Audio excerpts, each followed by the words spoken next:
Hi everyone. All right, how are we all today? I hope you're all keeping safe during this period. Looks like we have a good number of people attending today. So just a quick question, where are all of you from? Let us know in the chat box and tell us what you're looking forward to in this webinar panel. In case this is your first time with Zoom, the chat box is at the bottom of your screen or the panel on your right. Meanwhile, let me just run through some quick reminders before we begin. You're all muted, so we wouldn't be able to hear you, but please leave your questions in the chat. All right, I see a couple of people from Indonesia and someone from UK. Right, keep your answers coming, and feel free to interact with everyone here in the chat room. I'll also ask a few questions now and then, so please do interact with us as much as possible, especially in the chat. We're always very happy to hear from all of you. Make sure that when you chat, you're sending it to everyone so that we all can read your message. How many of you here have participated in our last webinar? Let us know in the chat. We've organized our first webinar back in April on how to start as a translator. And if you've joined that one, welcome back to Jala's second webinar. If you haven't heard of Jala before, let me first introduce who we are. So Jala is a translation platform connecting translators with those who are looking for translations. Jala provides a space for translators to work on their own projects with simple CAT tools and translation tools. Jala has worked with various NGOs to help them find volunteer translators for their projects, but Jala is also looking to expand and list more paid projects soon. My name is Liani, and I've been working as a freelance translator and writer for a few years now.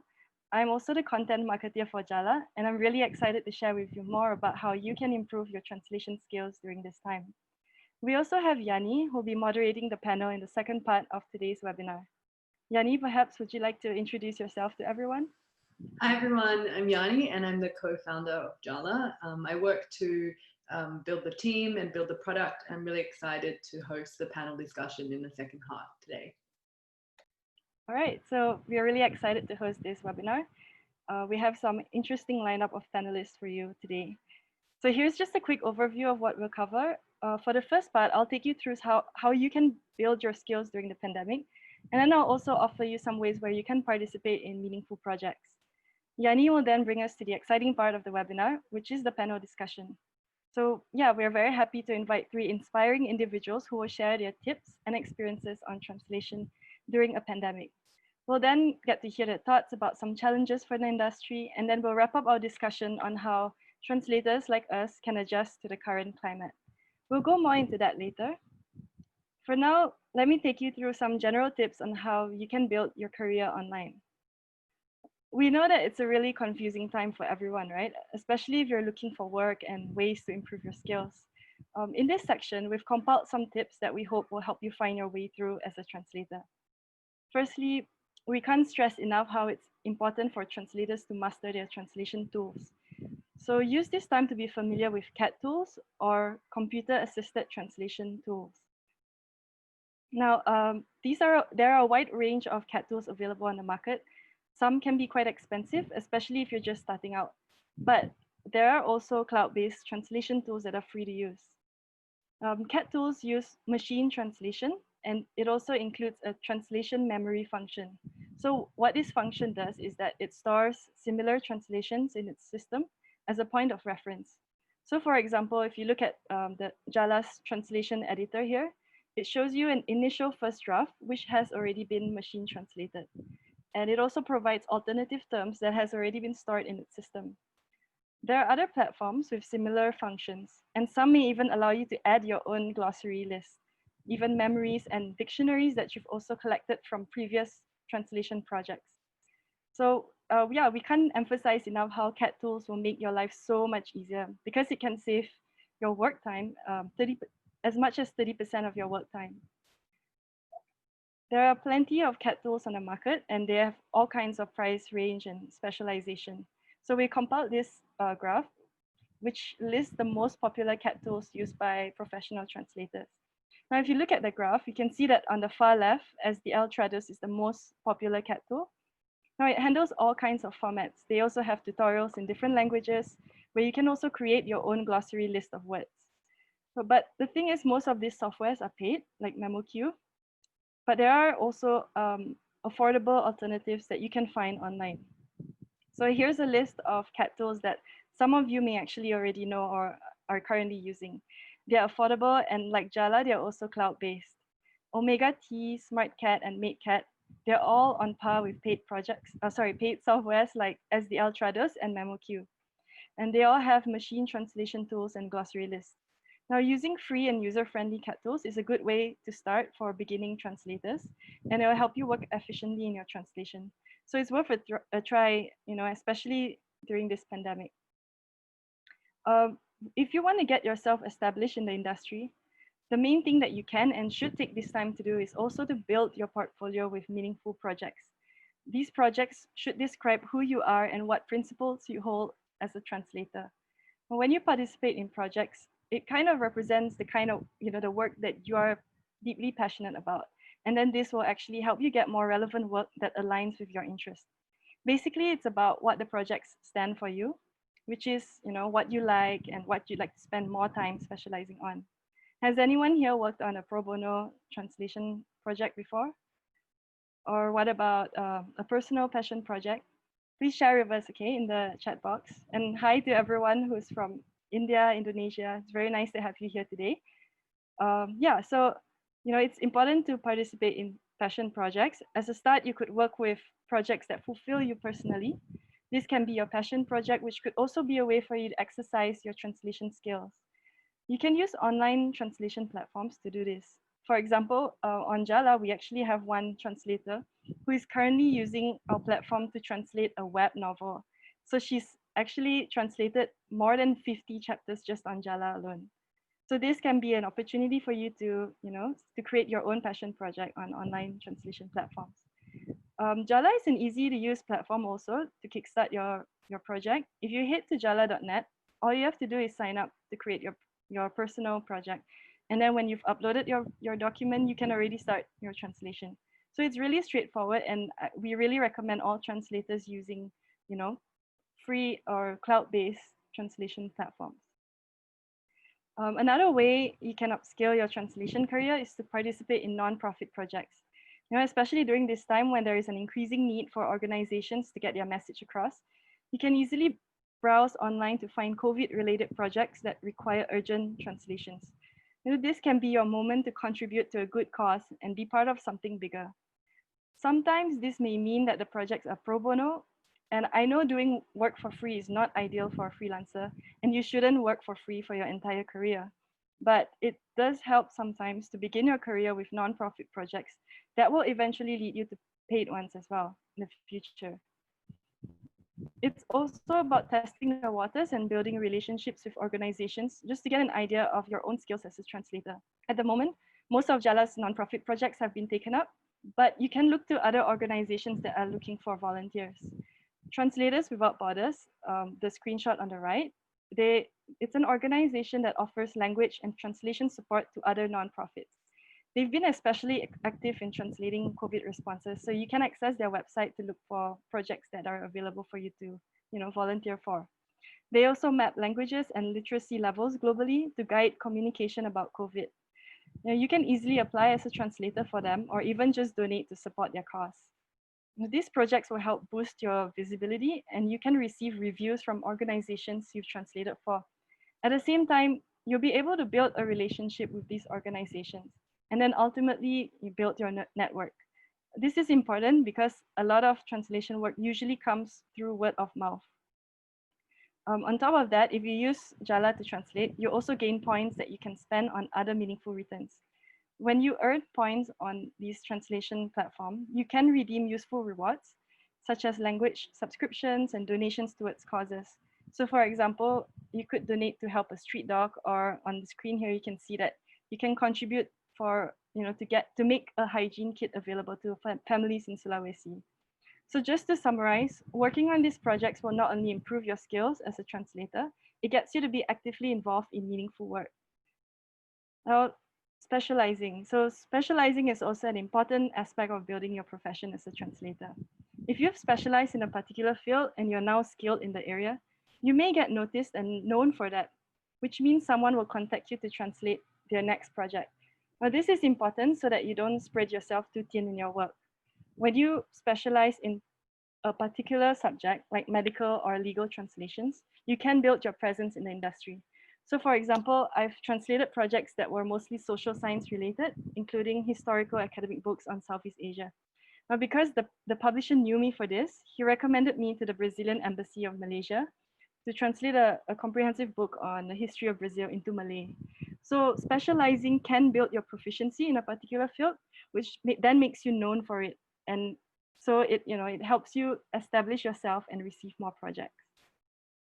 Now, it's also good to specialize in a particular language pairing. Now, some language pairings are more in demand compared to others.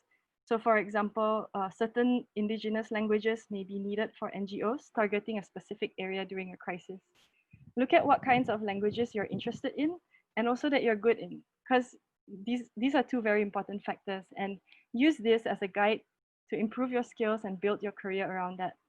That said, while it's good to specialize, it's also okay to have skills in a number of other fields, and probably even better, as long as you're proven to be skilled in them or you're constantly wanting to improve in these different fields. It also helps to participate in the translation community. I know sometimes translating as a freelancer, it feels as though you're working alone at home or you're competing with others for jobs. But it's important to interact with other translators like yourself, because someday you'll get to collaborate with them on bigger projects.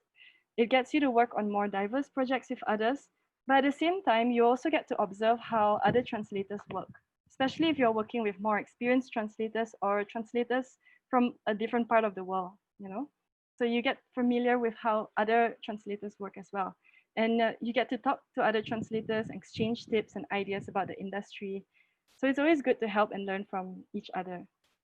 There are other ways that can help you interact with other translators. Some of you might be surprised that there are actually tons of resources just on Facebook and Instagram. Now, there are many Facebook groups online that you can join, which continue to post translation jobs, but also translation tips. You can post your questions on translation. You can even get someone who is already an experienced translator to answer them. So for example, just with one post, I've contacted and engaged with an experienced sci-fi translator. And then we talked about improving translations for new invented words. So this just goes to show how easy it is to connect with translators worldwide. There are also a number of ways where you can connect with other translators. Now on the screen here, you can see a number of different platforms, right? So these online platforms are places where you can look for jobs, but you can also talk to translators out there or read their experiences and their tips on their blog. Of course, there's Jala, which is great for translators starting out. It's free, it's cloud-based, and there is an online forum where you can discuss with other translators on how to improve your translation. Upwork is also, the default go-to marketplace now for freelancers and from any profession. So it might help to scan through their collaborative efforts and tips from experienced freelancers and see how they market themselves through their portfolio. Now, ProZ.com is also very popular. In fact, it's the largest translation community online, where you can communicate with both translators and agencies directly. So this website can give you a sense of how big the translation industry is. And then there's also Gengo, another platform, and a lot of online agencies provide detailed style guides on their website. So when you join these kinds of platforms, you can also participate in their forums and sometimes see what other translators are doing. And it's also a good opportunity to actively interact and expose yourself to a wider, global community of translators and organizations. All that I've shared in this section are just some quick ways to improve your career in translation. I know it's a very difficult time, so I hope you found the tips really useful.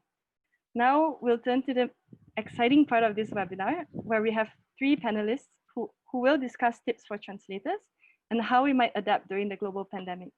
I'll let Yanni take over from here. Hi, everyone. I'm really excited to share this panel discussion with you guys.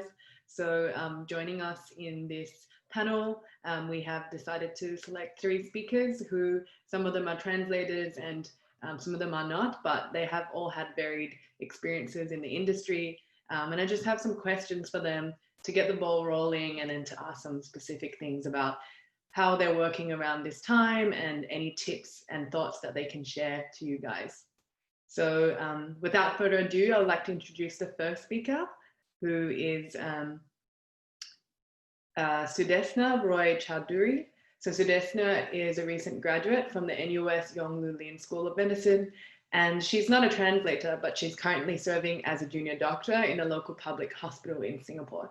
So why Sudesna was chosen for this panel particularly was because she created a website overnight that helped Bengali migrant workers understand and communicate with doctors about COVID-related content in Bengali.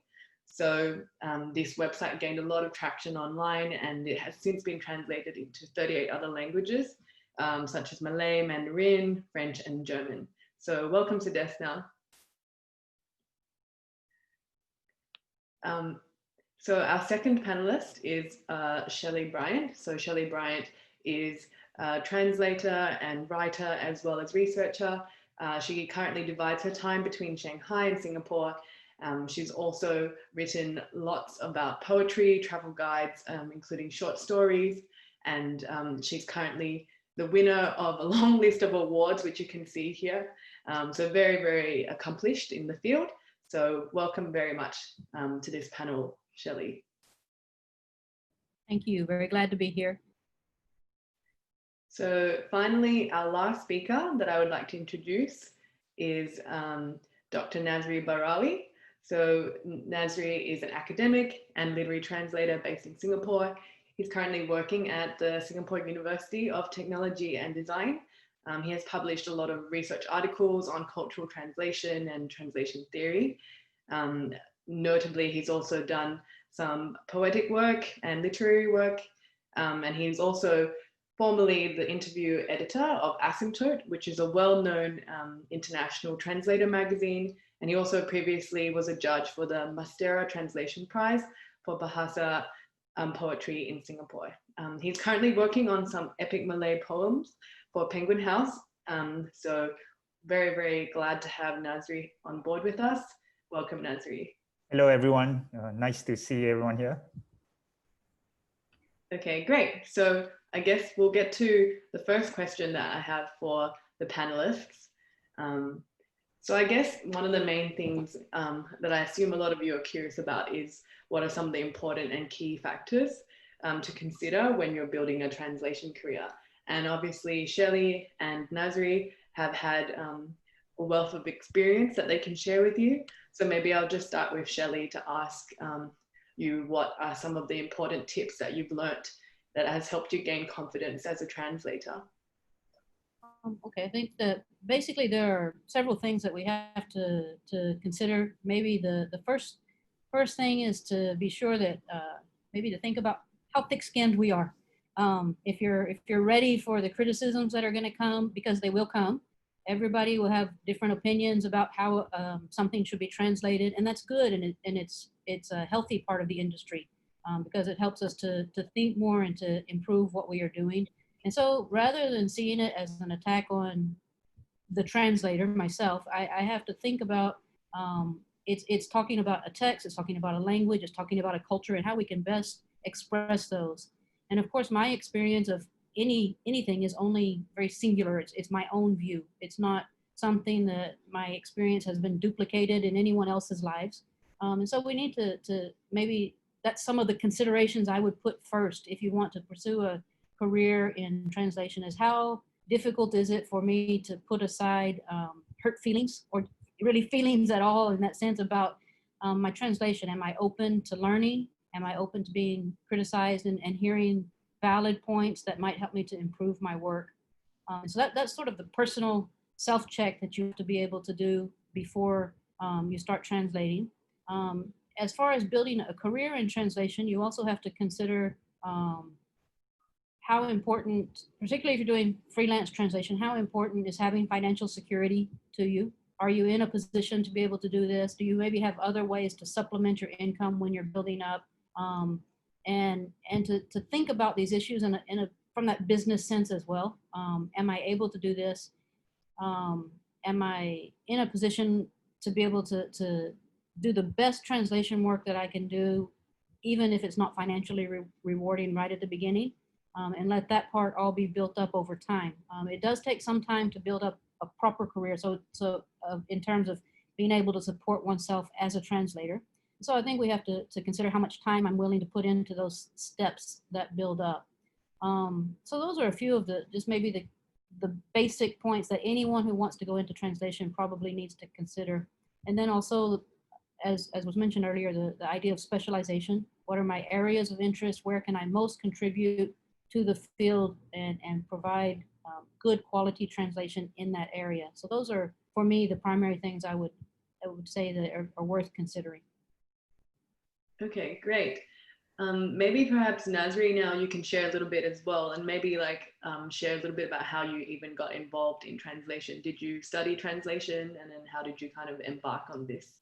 Yeah, thanks for saying that. Yeah, I did get into translation because I actually am a student of translation studies, and I studied under a really important translation theorist known as, her name is Susan Bassnett, and she wrote one of the textbook for translation studies as herself. So I wasn't quite a translator at that time while studying under her, but I got into translation with my encounter with her. So that really is something that is really interesting. And actually, I think the important question that you also need to ask yourself, just building up on what Shelley already has said, is why are you actually doing the translation? For me, as someone who's an academic, who's been around studying literature, going around doing world literature, I've met a lot of academics, and my purpose for getting into translation, I actually translate from Malay into English, is that I see that there is a dearth of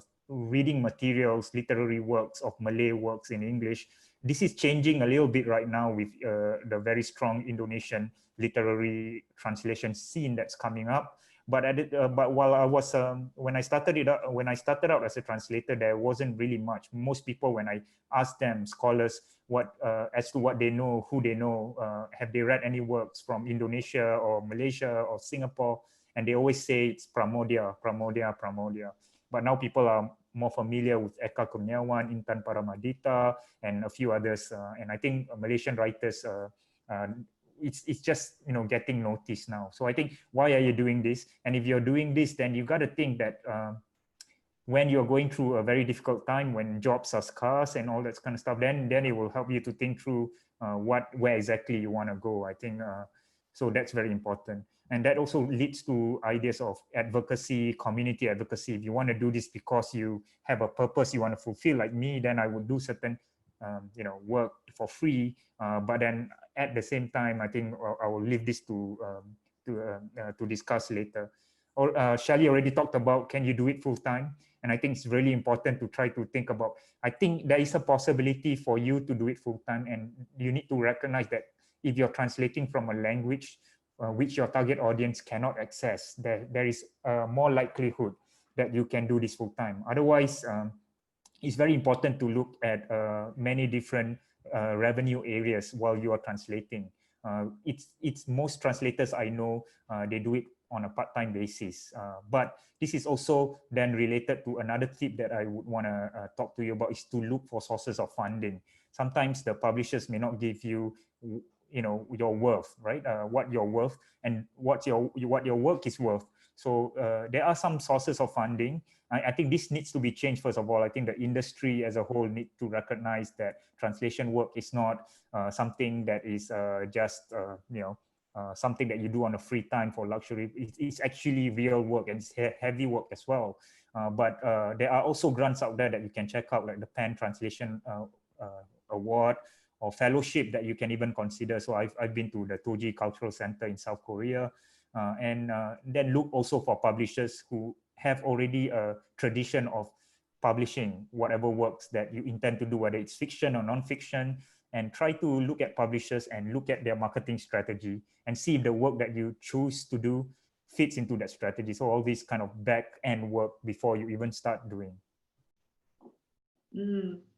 Yeah, that's really, really interesting on the literary perspective. And yeah, definitely funding is really important. And I mean, I'm not quite sure about what funding in some of these countries are like Indonesia and the Philippines, for example. Maybe it's not as established, but how would you suggest budding translators improve their work? Like obviously, some of them might not have the connections and the network yet to establish themselves. So how would you actually recommend them to do so? Yeah, so I'll just quickly answer that. I think one of the first steps that they need to do is, maybe this is very pedantic, but you could create a list of an Excel file of list of funding agencies and funding schemes. And I think, if I'm not mistaken, several Southeast Asian countries have state funding available for translation. And so start there first. And I think then I also think you need to network in some sense. I know this sounds very cliche and stuff like that, but it's really important to try to go for events like this, Jala.net, and also other kind of publishing events.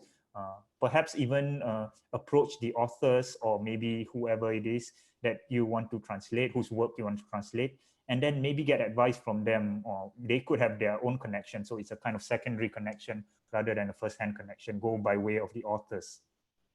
That's a really interesting point, because I know that Shelley's experience, she didn't start out as wanting to be a translator. So maybe actually I already know this, but Shelley, you could share about how you started and how it was not what you intended, and how you worked on a project. Okay. Yes, I actually didn't set out to be a translator. I actually never took any translation courses myself. And in fact, even learned Mandarin on my own. I'm self-taught. So it was not that I set out to be a translator and did it the right path. Nasri has done it correctly, and you should follow him, not me. I'll just tell you, my story is a little bit odd, and it's not normally the way it happens. But I am first a writer and a poet. I don't see myself actually first as a translator, although over the years that's probably become what I'm most known for. And actually the work that I do in translation started exactly the way that Nasri has recommended, which was through networking. I was not setting out for a translation job, but I was at an event that was talking about translation. There was a panel, people were talking, and one of the panelists was an editor from Penguin, China. And a friend of mine actually took him an exercise that I had done for myself. I had translated a passage that I was planning on using more as research for a book I was writing, and I translated it into English just to feel I had a better handle on it. And because obviously I was writing the book in English, and so I wanted to make sure I had the thoughts just organized in my head. My friend actually took that sample and gave it to the Penguin editor who was on the panel. And I was horrified. It was not at all what I had intended to happen at the event. I just thought I was going to attend. But shortly after, the editor approached me and asked me would I submit a sample for a job they had in hand. And I submitted the sample and got the job. That was Northern Girls, was my first professional translation job of any kind, long or short. It's very rare, I think, to get in with a big publisher like Penguin on your first job. I don't know why it happened, but here I am in that sense. So that book did well. It got was shortlisted. I'm sorry, for the Man Asian Literary Prize, and obviously that was a big thing, a big boost to my career, because people knew about the work, and I had lots of clients come to me after that requesting work. So that was a very unfortunate truth of that story, is that it doesn't happen often. I wish it happened that way. I wish that people who were interested in literature and love literature would have publishers say, hey, can you do a sample for me? I wish that happened every day, but it's not normally the way it happens. But the thing that I would say that is essential from my story for anyone to learn is that you should go to events. You should listen to what's going on in the industry. You should hear people talk about their experiences and learn from it, because it's not going to be exactly the same for anybody. I think everybody is going to come into this industry from a different direction, and it's good that all of these things are important ways of getting into it. But the one key is to make sure that you're a part of that community, and you're listening to what others are doing within the community, rather than simply going out looking for another job that I can snatch. So it is about the work and loving the work that you're doing, and then connecting with other people who love this same work and trying to collaborate. So that's an approach or a mindset that I would say can be taken from my experience. Great. Thank you so much for sharing that. I guess that kind of ties in as well about like, you know, thinking about what you want to work on, what's important to you, which maybe can cover some pro bono projects. So maybe we could talk about the next question, which is about pro bono work, and you could share some of the pro bono work that you've done, and also how important it is to volunteer your skills. Yeah, Sudesna, please go ahead, because since you have actual pro bono experience and you're not even a translator yourself. Hi everyone. So I just cut my video and microphone off. I hope you can hear me. So just to give a bit of a background, about 2 months ago in Singapore, we started having a lot of 19 cases on the rise. And there was one particular day, and I remember the day so clearly, where it became from like 5 to 10% to 80% of all the cases in Singapore were from the foreign worker dormitories in our country. Many of them are from Bangladesh. Many of them are not very proficient with English. They can say like yes, no, but in terms of understanding and really replying in proper sentences. So I guess being a Bengali doctor, it made me super worried, because now you know there's going to be a rise in doctors meeting these Bengali workers that are not going to be able to communicate effectively. So I basically made a website where you could play the Bengali audio of the question that the doctor wants to ask. So instead of the doctor screaming in English, like, do you have a cough? It just, you can play the audio and then it will ask like, apnar ki kashi ache? You know, something like that. So with this effort, it kind of triggered a onslaught of more translation efforts around the friends around me. They wanted to join the effort. Many of them translated it to different languages as well. So it became for example, it's like a medical booklet in different languages. So that's kind of the work I've been doing since then. But again, so like we were talking about making this a sustainable fashion, to make this a full-time job is very difficult. I have a full-time job, so this is my part-time initiative. And it's difficult. It's really difficult to do it in your free time, because sometimes you have so many documents and it's not easy. We also want to make it accessible. So you can't just use a dictionary. It has to make sense, right? Like in the lingo that your target audience uses. Yeah, so like, I don't know how you guys do it, because you guys are, you know, part-time to full-time translators. But for me, yeah, it's just something in my free time that I've been working on. And to me, it was very important. And it only works out because I know that COVID-19 is like a one-off, you know, pandemic. But those that are doing translation full-time, yeah, definitely it has to be more sustainable than like always pro bono or always doing it alone. Yeah, I actually want to follow up on and ask you another question about your project. So how did you actually end up getting it translated into the other languages as well? Like, how did you find these volunteers, or did the volunteers come to you? Yeah, so I think because the idea itself, a lot of people liked it. So the volunteers themselves, they came to me. So I just duplicated my website so that all the infrastructure is there. They just have to change the script into Tamil or Malay, whatever they wanted to use. And then they changed the audio as well. So that's what some of them did. And then someone else, they created this massive spreadsheet of like 38 languages.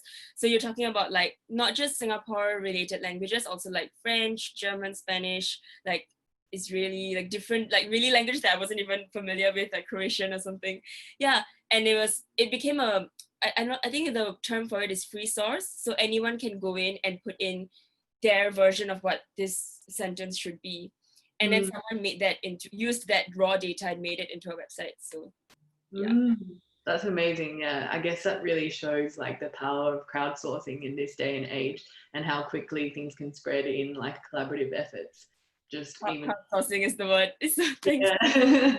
Yeah, just even with like Google Docs and like these kinds of platforms, even what we're currently doing now, Zoom, it really shows that despite a pandemic, we can still stay really connected and work together.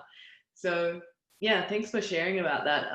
I guess I have some more like questions maybe for Nazri and Shelley to share about some of the pro bono work that you guys might have done previously, whether it's during this time or maybe from another time when you thought, okay, I really want to contribute to something. Yeah, maybe I can go quickly first. I've not done like pro bono work, but what I've done is to do translations and not charge maybe the full price of what it's worth, I think.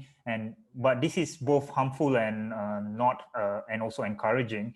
I do this because, like I said, the reason why I get into translating is because I really want to see more Malay work represented out there. As an academic, I think there's a dearth of materials just floating around, and just people are quite ignorant maybe of this part of the world.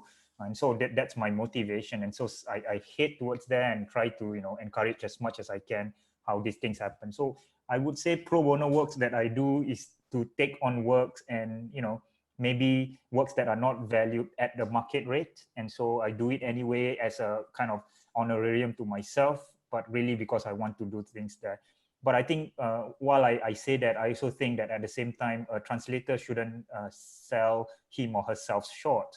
And this is the issue there, that there is really not, I don't see a kind of like, at least in Southeast Asia, a kind of body that mediates nationally and also maybe transnationally. And maybe such a body is it's about time that we think about creating a kind of like an organization like that, an supranational ASEAN kind of group of translators that could look after each other's interests. So I think in some ways, what I want to talk about related to the pro bono work is this lack of infrastructure that is around, which I hope that some of us can get together to try to create, such that, when a new translator asks me, what's the market rate? How much do you translate? And it's my market rate really is not the market rate, because I do it sometimes, like I say, below the market rate, I feel. So I think that this is something that we can get some clarity on. Yeah. Yeah, that's really important to note as well, just like starting initiatives and stuff like that. So maybe you feel inspired after Sudesna's initiative as well to start something yourself. So maybe Shelley, you can also share about your pro bono experiences and your volunteering skills. Yeah, and I think actually that Nasri has brought up a very good suggestion that we need to look into kind of working together as a community of translators. If we're going to see, and I love the idea of it being an ASEAN collective, if you want to put it that way, where we are talking to each other about what are the rights. And if you think about, in another sense, is almost everything I do has some element of pro bono work to it, because I spend more hours on it than what I would get as an hourly fee if I charge it as an hourly fee. So that is almost always going to be true. There's always going to be also with every project something that comes up that was not factored in the beginning. And so you have to think about, do I do this for my client, or is the client actually taking advantage of the translator? And if you can start to develop a feel for that, I think that helps you to know when to do it and when not. If it's a case where, oh, this is going to enhance the project overall, and I am really behind the success of this project, then yes, you do the extra work here and there, and that's fine. But if it's a case where a client is consistently coming back and asking for a little more and a little more and a little more and not wanting to pay you for that work, that's a different issue. And I think you should not then at that point feel obligated ever to do that. So in my own work, it started out, I started translating, was just doing things for friends here and there. And at the time I was, as I said, I was self-taught in terms of learning Chinese. So it seemed a good way to help to practice and things like that, which I see as a little bit different than being actual pro bono work. I do think pro bono work or volunteer work needs to be done for a purpose that is beyond the translation itself. That if you're seeing translation as a career,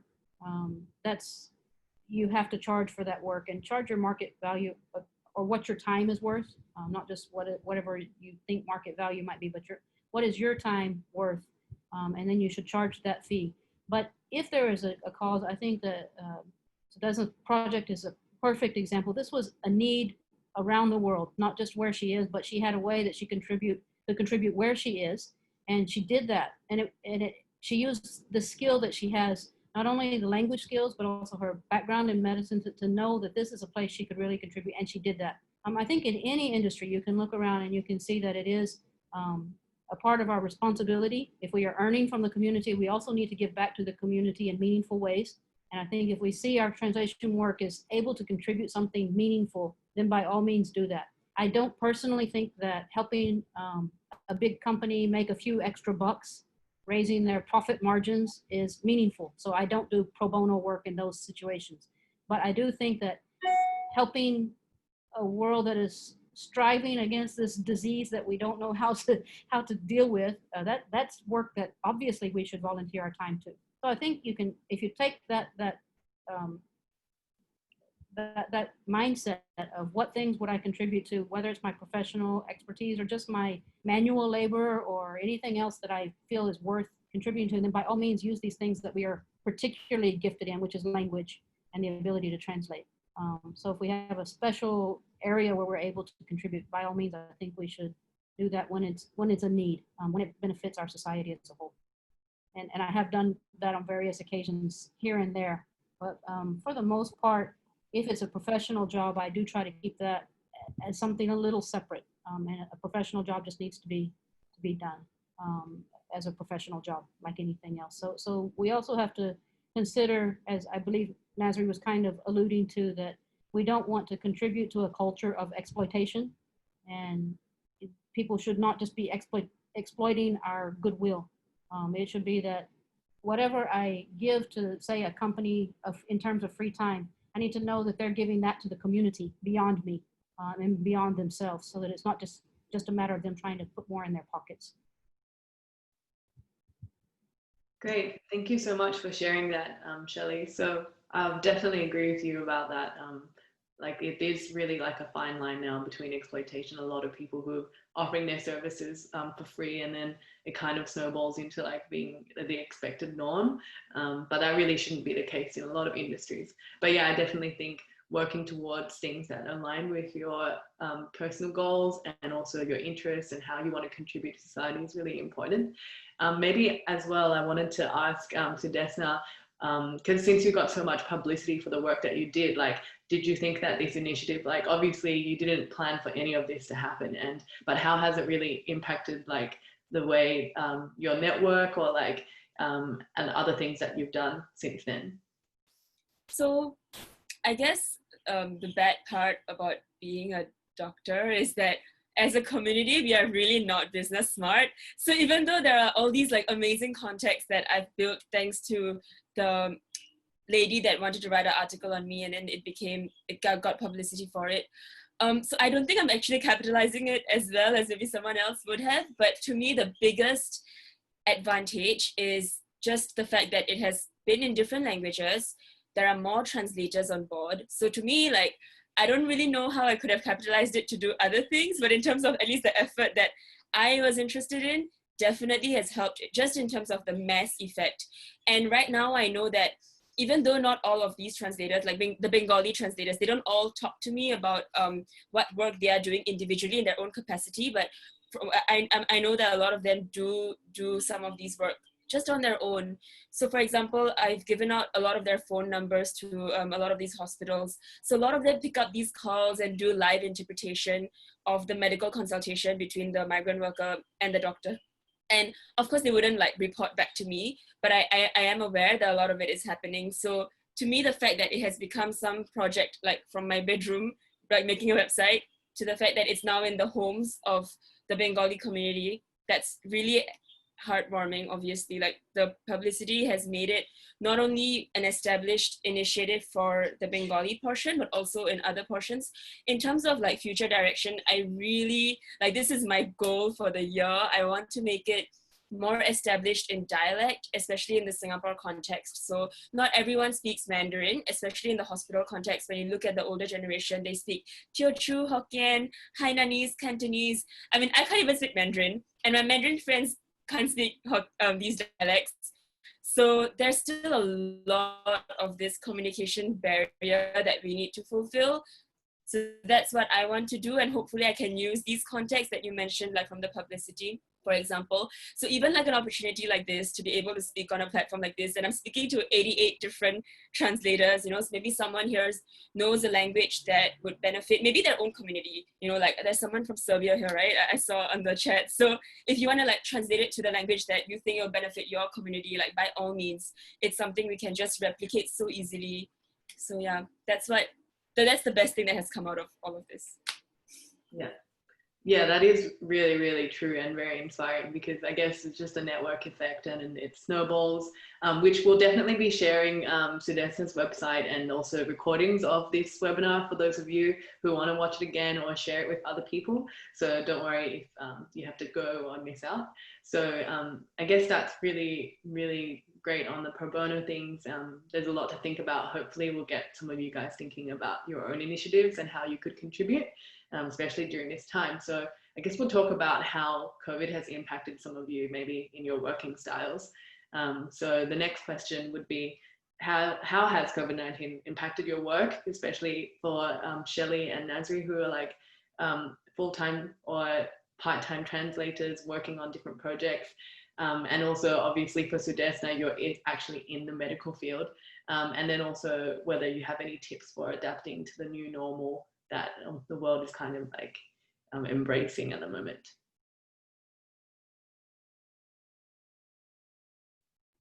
Okay, maybe I'll start on that one then. Basically, in terms of just the ongoing work that I had before the pandemic started, just the routine work of doing the translation, there's not much change. I work from home anyway. It is my full-time job to translate, so I am a full-time translator. It's not. I do occasionally teach translation courses, and I don't actually do that to supplement my income, but because I think that's a way of giving back to the industry as a whole, as well as trying to train the next round of translators coming after us.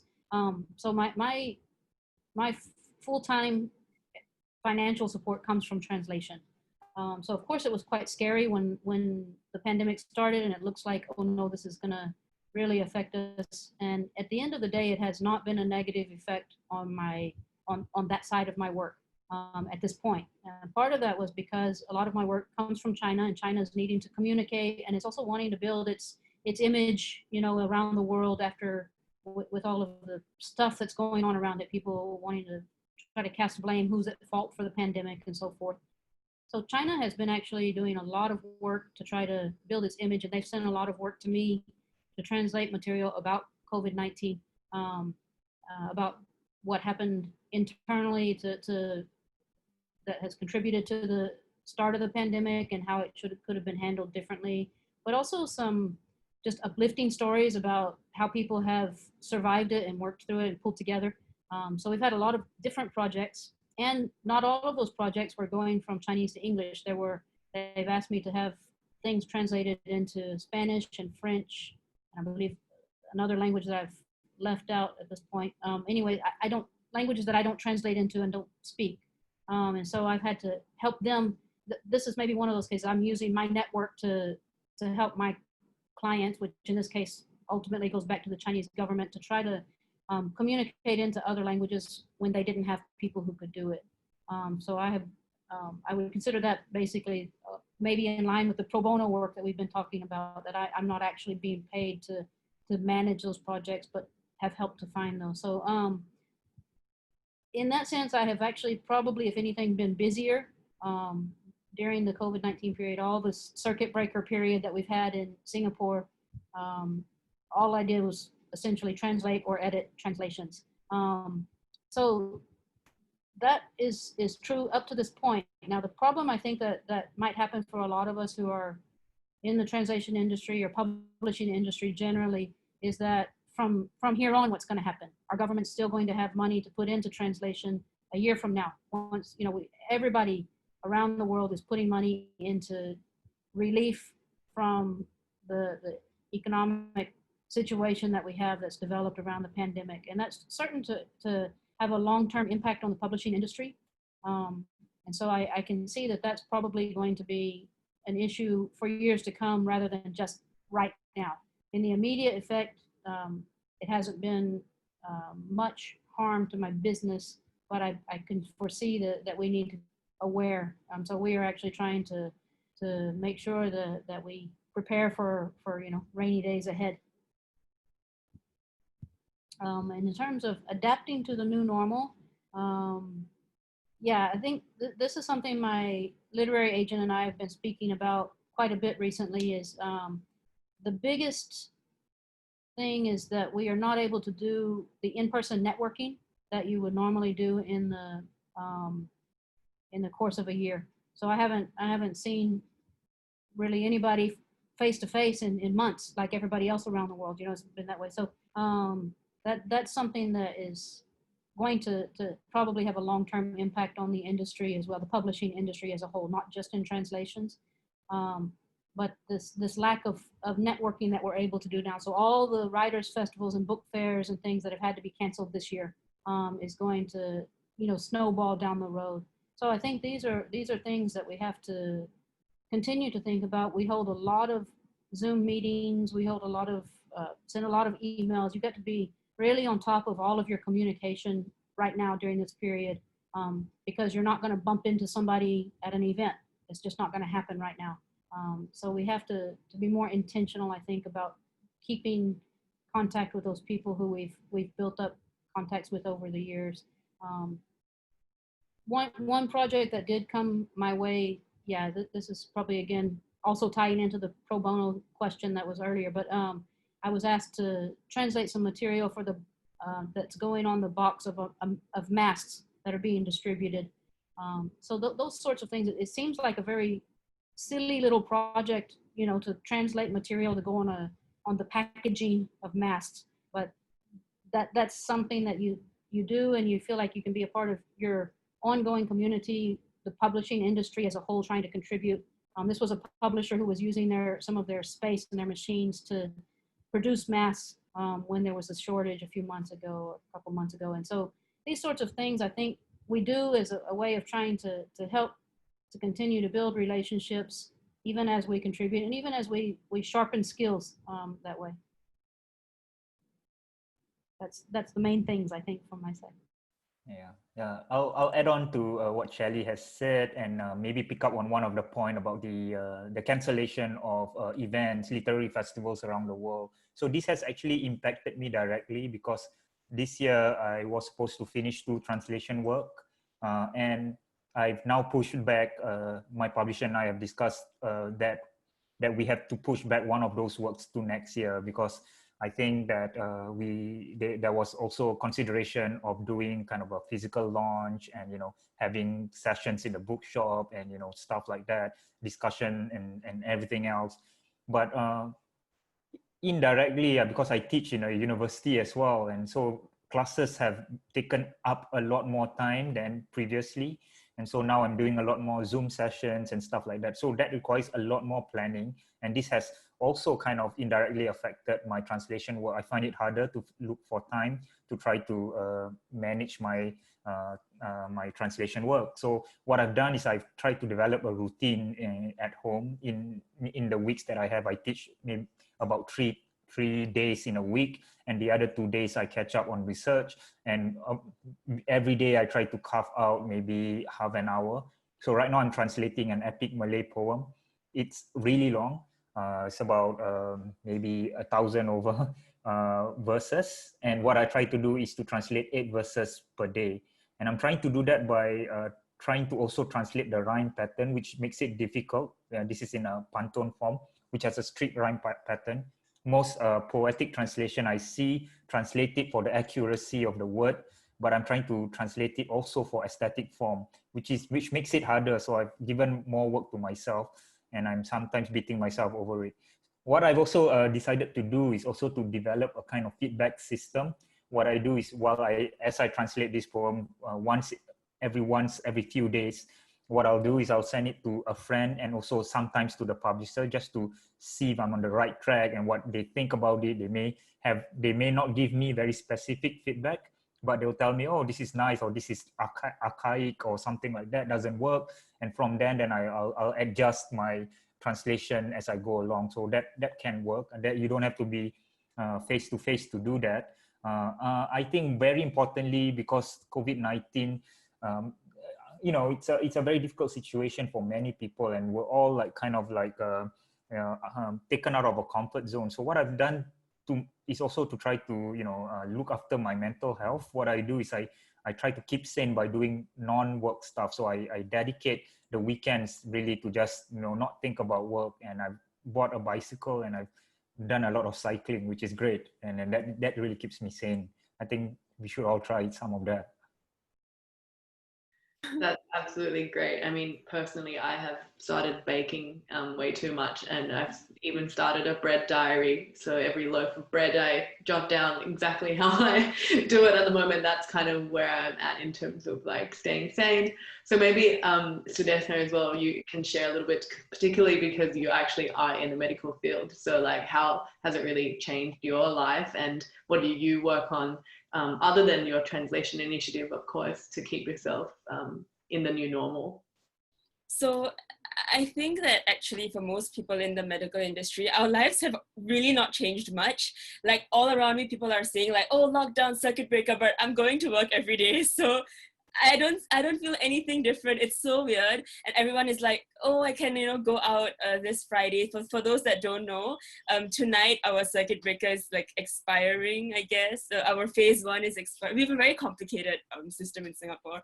Even like, I don't understand it sometimes, but basically we can meet up to 5 friends from tomorrow onwards. But yeah, so for us, it's not very different, except maybe that I don't have a social life anymore. You know, my social life is through Zoom.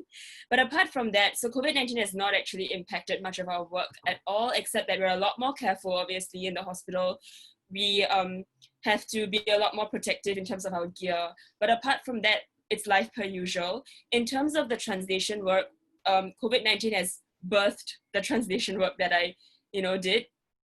I wanted to pick up on a few of the points made by our panelists. So firstly, like Nazri mentioned about translating a poem, and I really can't imagine how difficult that is. And I just remember, because we have, in my community, like we have the great poet Rabindranath Tagore, who won a Nobel Prize in Literature for his book Gitanjali. And I remember like growing up, people always say in my community that he won the prize based on the English version, but man, if they had known the Bengali version, like he would have gotten the prize way earlier. You know, that's what you hear. So for me to hear you say that you're trying to translate a poem is amazing work, really. And so for Shelley, you were talking about like in the future, how do we continue making like translation a more sustainable model? And even like now, it's been 2 months since I've started this, and I'm still getting people and hospitals asking me to translate documents on like diabetes. And I'm thinking, I mean, yes, I fulfilled a need 2 months ago, but at this point, I feel that shouldn't you have translators of your own that you're paying, that is doing this as a full-time work? Like, don't rely on the volunteer community. Don't rely on us doing pro bono work, because it's not sustainable. All of us have full-time jobs, and it's not fair. It's definitely undercutting all the work that you guys are doing. You know, it's great that it happened 2 months ago, because like there was a surge, and maybe it met that surge by having everyone come together. But like long term, I really hope that the healthcare industry, especially, because that's my vested interest, and of course, healthcare to me is not something you should compromise on just because you couldn't speak the same language. Like, that's ridiculous. So I hope that they put money in to paying full-time people to like do interpretation and translation and these important documents. Because like, yeah, I was like, come on, diabetes, like everyone here has diabetes. You should have this document. Why are you asking me to translate it? I'm still going to translate it for them. I'm not going to say which hospital either. But yeah, so I mean, that's my hope for this community, that people I'm talking to here, that I do hope, which is why I was asking as well, like what's the market rate? Because I really don't know. Even for me, if I want to charge them, I don't know what to charge.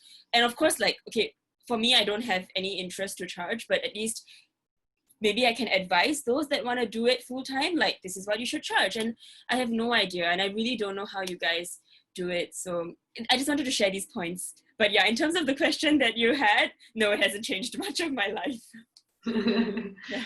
Well, that's great to know. But yeah, I mean, it's really different, like different industry completely. Like you are considered essential workers, so yeah, you just have to go through with it every day and then allocate your time separately. So it's still really great. And I totally agree with you about like the lack of infrastructure for a lot of these things. Like I very much expect, particularly in a place like Singapore, for them to have these resources organized either by like the ministry or by the government, but to have to rely on volunteers for this just makes it, this just shows like the discrepancy between like the field of translation and like application as well, because people actually a lot of times just don't even know where to even begin to find translators and how to actually get their translation needs out there. Like they just have no clue. So yeah, I think that's something that translators can do as well, which is basically to advocate for the industry and make themselves known and to create initiatives like this. So I guess we'll move on to the Q&A portion. That we've had numerous questions being submitted throughout this whole time. So I'll just pick a few. I don't think we'll have time to cover every single question. Some of them are a little bit very, very specific to translation industry. So I'll just pick a few out, and if either of you would like to answer it, then just let us know. So I guess the first one that is probably really applicable is the one by Warhamni. I'm sorry if I'm not pronouncing your name properly, but so she, this person is a student in a university, and they're asking whether translation as a subject that they're interested in studying is something that they can do as a career, and what kind of skills do they need to improve it as a first step.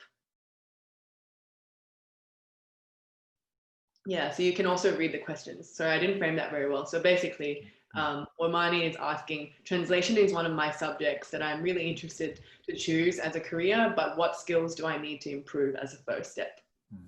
Yeah. I mean, maybe I'll just start. I mean, the most basic skills is basically language, I suppose. It's very important for you to try to recognize which is your stronger language, which language you are more expressive in. And the rule of the thumb is to translate into the language that you're more expressive in, right? From the language that you're less expressive in. And for me, although I'm a Malay person, I'm more expressive in English, and that's maybe the fault of Singapore's education system. I think a lot of Singaporeans are like that. They are losing their command of the mother tongue language, or Malay and the dialects and stuff like that. And I see my nephews actually can't really sometimes even have a fear of trying to speak Malay. I don't have that fear. It's just that I'm more expressive in English. So what I try to do is to first recognize this hierarchy of language within your repertoire that you have, and to really try to improve maybe on both sides, so that you can do two ways. But first, to recognize that there is certainly one language where you are more expressive in. So I think that skill could be done by, could be harnessed by speaking to more people in that language, just to read more books in that language too, and stuff like that. Another skill quickly that I want to try to, I think is important, is actually to try to read a bit of translation theory. I'm not saying this because I exist in the ivory tower, but there are certain academic theory that might be useful for me personally. I take credence from like 3 ideas. One of them is the idea that the translator is not as invisible as most people think they are, right? So this is Lawrence Venuti's work, right, which is very important, the invisibility of the translator. And that's one book that I would recommend. And the other book I would recommend is to talk about the notion of the manipulation of translation and cultural rewriting. This is something that actually I hold on to very tightly. This is Andre Lefebvre. And basically his position is that, as translators, you are doing work that should be recognized as art in its own right. No translation is ever free from an act of interpretation. Everybody is interpreting, and translators a lot more than others, right? So I start from the position as a translator myself that there is going to be changes from the original text, and that's not going to be a problem. It's just that I have to be upfront about it to my readers and also to the authors, that this is what I'm going to do. And of course, there'll be a negotiation process with the author, with the publisher, and then also with your imagined reader. I think that's something that's important. And the last the last idea that's really important is this notion of translation as culture, or they call it the cultural turn in translation. Basically, to recognize that translation is not just a process of language, one language becoming another language, but also bringing about it this idea of culture. So you're just not just translating languages, but you're also translating culture. And there is a sense of responsibility of trying to represent a certain culture responsibly, I think. So that's all I would say for now. I mean, I think this is just the basic points to begin. Yeah, no, definitely really, really important about reading and doing some research and background to just familiarize yourself as well. I definitely think that's important. And as a bilingual speaker myself, so I definitely think those are points I align with, because my Chinese is adequate, but definitely not as expressive as my English. So hence I would be a little bit apprehensive about doing a translation into Chinese, but from the reverse, I feel a lot more comfortable and would definitely be willing to take that on a bit more. So maybe Shelley, because you had to learn Chinese from scratch, and how did you kind of take the first step? If you have any like tips for people who are interested in getting better at translation, maybe you can share that, because that also ties into one of the questions. Okay. Yeah, I think that's definitely everything that Nasri said. I 100% endorse it. We should be reading a lot about translation. We should be thinking about the cultural significance of the act of translation, the ideological significance of the act of translation. We need to think about, for me particularly, I will say, I don't know if anyone has noticed, but I am Angmo. I'm Mat Salleh, right? Maybe you've noticed already. That's something that is we need to think about, what does that mean as a white person coming in and translating literature that is from China, for instance, or Chinese, or from Singaporean Chinese. What does that mean when I do that? And what is my role in that? And where should I fit and where do I fit? So part of why I do pursue translation is because I do believe it's time for people in the West, particularly English-speaking cultures, to be listening to voices that they have tried to silence for so long. And so I am very committed to that. And so that informs everything I do as a translator.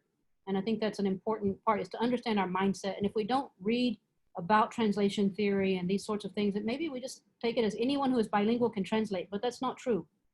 It's two different things. Being bilingual and being a translator are different things.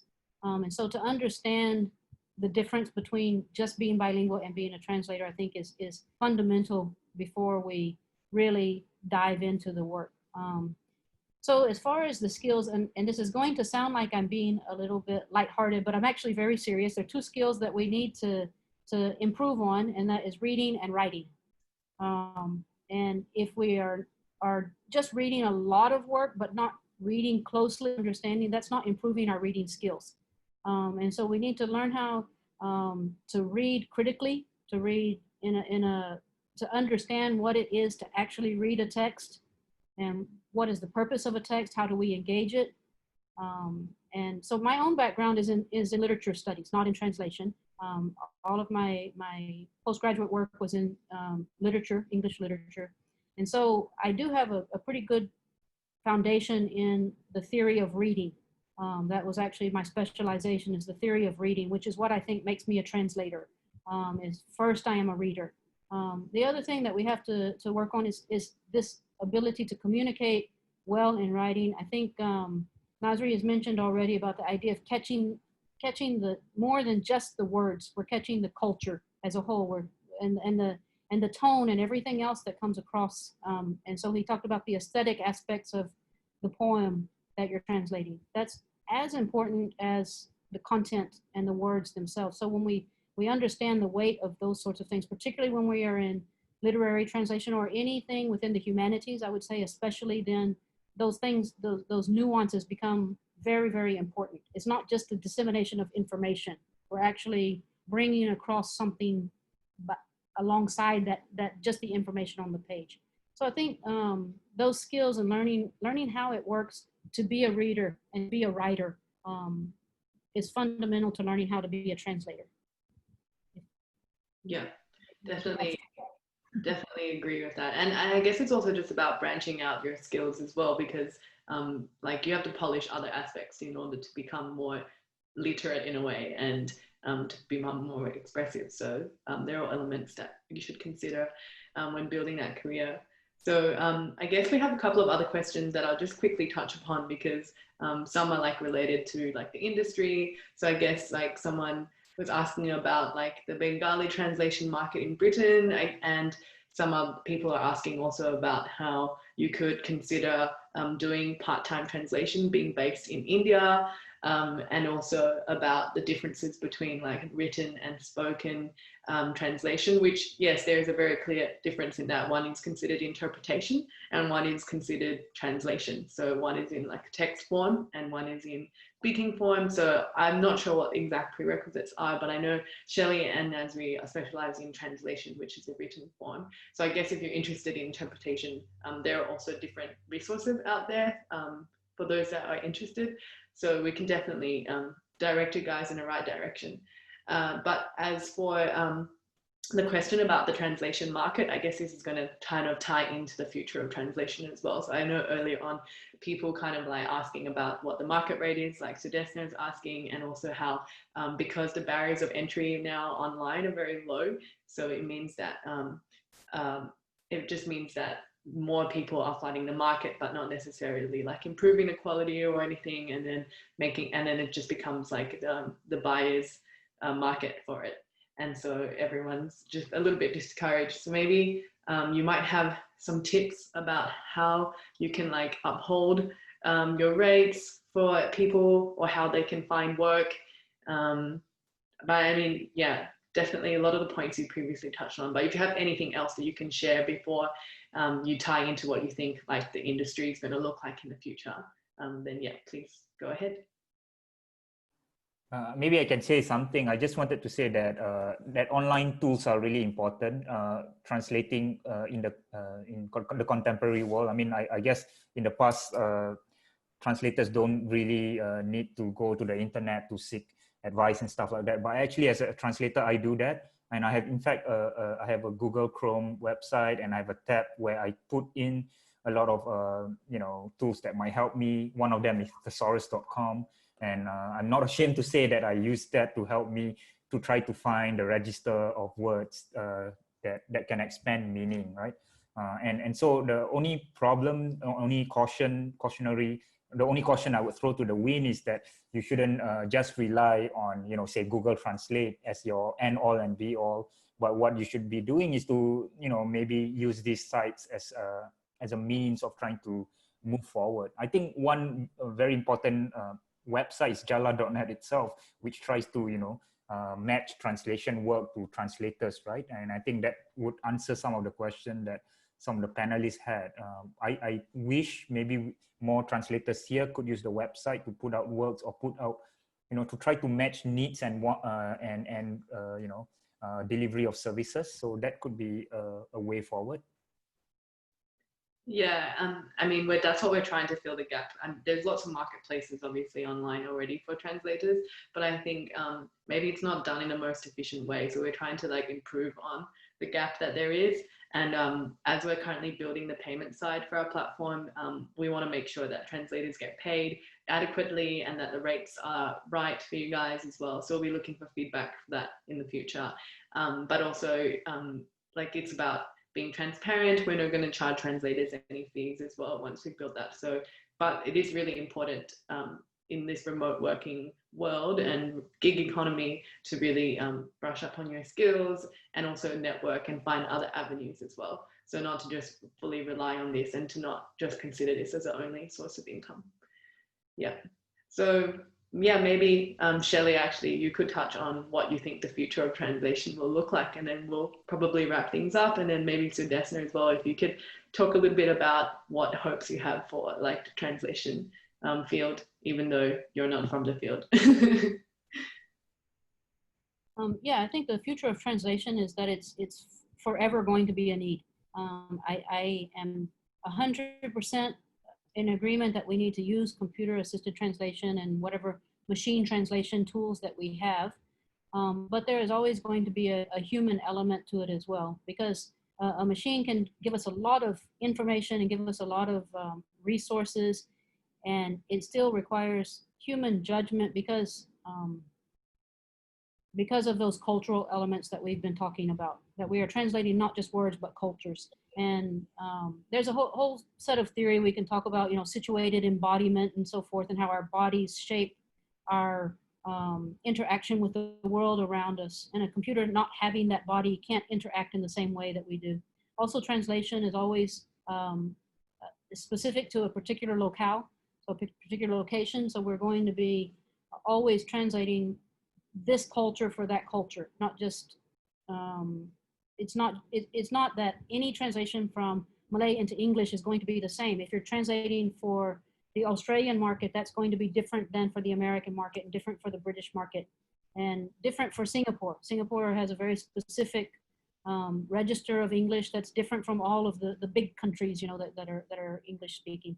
So those sorts of things, I think, always require an eye for human judgment, an eye for detail that has to be determined by human judgment. So I think that translation is not going to end as an industry. I think that what's going to happen is we are going to learn to use these new tools that are coming about even better, and we're going to be able to use like this, that COVID-19 has forced us into a place where we are using Zoom instead of meeting together for a panel in person.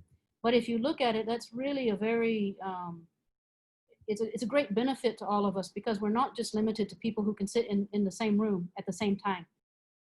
That it doesn't matter where we are. We have, as we've mentioned, I think we saw there are people, a lot of people here today who are from Indonesia. And I'm not in Indonesia, I'm in Singapore. So that we are able to share our experience, despite that we've got, I believe, several participants today from Europe who would probably not be in this session if we were not doing this online. So we've been forced by unfortunate circumstances to use a format that actually may end up benefiting the industry hugely. And I think that if we start looking towards that even more than we have been in the past, that we're going to find that that's an important direction of the future for the translation industry. One of the things about translators is we all need to be connected across national boundaries, across geographical boundaries. We need to be connected to this global community so that we can translate more effectively. So the more that I am familiar with multiple Chinese cultures, for instance, the better I'm going to translate Chinese material into English.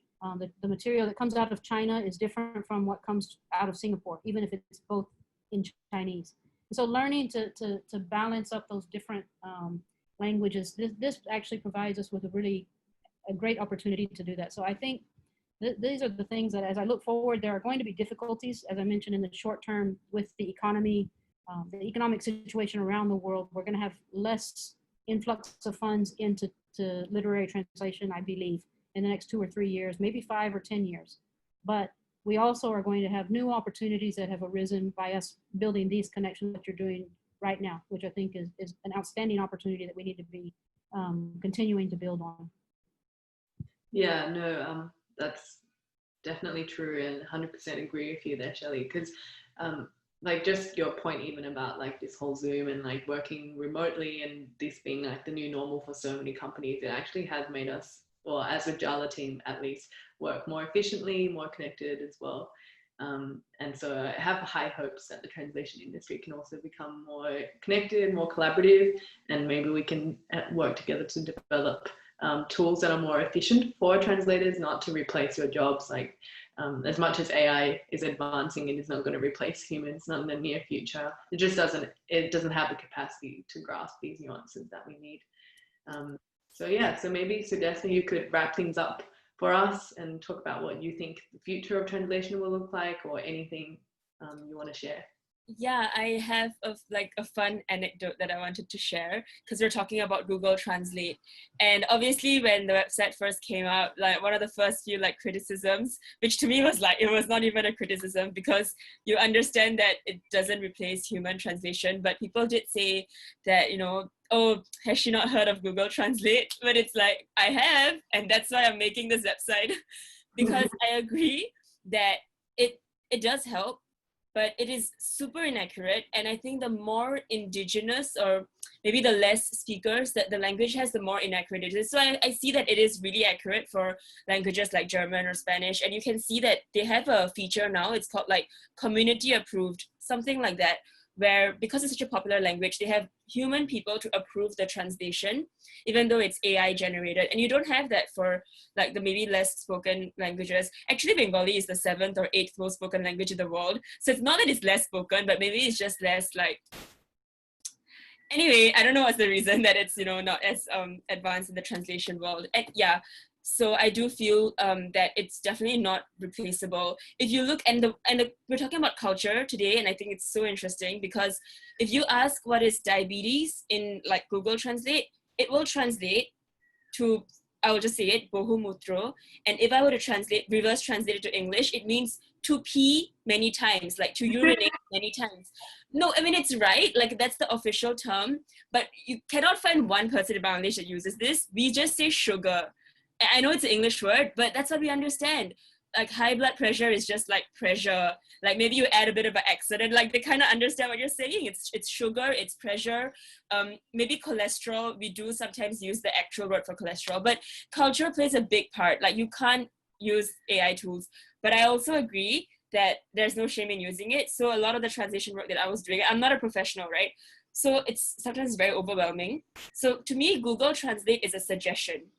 And then you edit that based on their suggestion. Yeah. What I find is that it's more accurate for like one word maybe, because when it's a very long sentence, it tends to lose the grammar and like the context of it. So that's how I used it, you know. Obviously, like you guys are professionals, you guys might have different methods. So that's just like what I felt worked for me. In terms of the future of translation, based on the very little experience I've had, but based on the fact that it happened during COVID, not saying COVID is our future, but clearly, like, you cannot rely on book festivals, you know, you cannot rely on physical, like, networking anymore. Like, you never know. Like, I think COVID-19 has really told us like, how unpredictable the world can be, and that the future is online. So I do see more like online collaboration, using more AI tools, but like I said, it's a suggestion, and then putting in your human input. And my hope for, say, my own industry in the medical field or other industries is that if you have a significant population in that industry, so say we have a lot of Hokkien speakers, I would hope that they are represented by a translator. And I would hope, you know, like it, for whatever community you're part of, like I would hope that they are adequately represented. And it goes for minorities as well. I mean, of course, it may not be worth it to have a translator for a very minor language, but so at least it should happen for like the bigger languages. Like that's my hope. And then lastly, I think what Nazri said at the beginning about having an agency to represent translators, I think it's like a wonderful idea. I really hope that comes up in the future as well.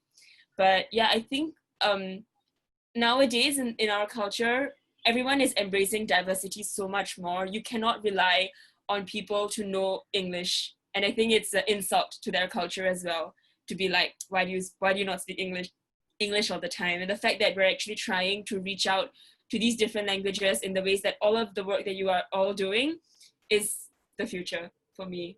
I'm very thankful for all the work that you're all doing, really. That's so wonderful to hear. I think that's really inspiring. I think that's great because I think often we can get caught up in the industry as well, and then like you just kind of lose focus on the bigger picture. And it really is just about like sharing your experiences, sharing your language, working collaboratively, and like online tools.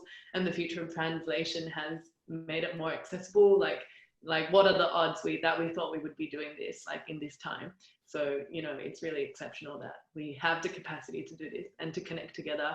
Like, honestly, I reached out to Shelley and Nazri and Sudesna all online. And I mean, I had not even met Nazri in person before, and had met Shelley in person very, very briefly once. And Sudesna, I have never, not even till now, met Sudesna in person either. We just spoke on the phone previously. So this is great. I'm very, very happy we've had a really great turnout.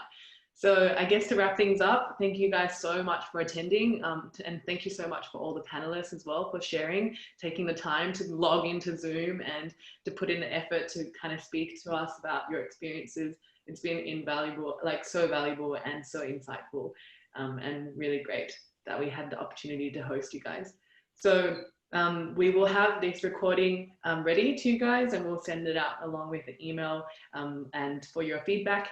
Thank you so much for attending. Maybe Liani, if you want to wrap things up. Yeah, thank you so much to our panelists. It was really interesting. I personally am interested in translation, so I was taking a lot of notes. So thank you for sharing. And yeah, thank you also to our audience for attending. If you'd like to reach out to us for future events, or if you'd like to be a part of the translation community, you can follow us on Instagram, Facebook, or Twitter. And like Yanni mentioned, we'll be sending you a webinar, the webinar slides via email. So yeah, please have a great week and stay safe, everyone. Thanks again, and keep a lookout for our events. Thank you. If you have any more questions, please let us know. Yeah. You can email us. Yeah. Thank you. And I'll answer the question that was raised to me in the chat now. I'll do that in the chat. Sorry about that. Yeah. No worries. We'll leave that open. I think someone said you guys are in fact demonstrating what monolingual Brits need to hear and about and through voices from other cultures. And I think that's really nice. Like, I really feel that when you do translation, like, it's a celebration of culture, and you celebrate. It's the fact that I can understand maybe Malay literature that I would have otherwise never read. So yeah, it's really good work. Yeah, it's very, very inspiring. It's great. Okay, so yeah, well, if anyone else has any more questions, feel free to post them there. Otherwise, we'll wrap things up, and I will turn my video off, and so will the panelists. Okay, thanks, guys.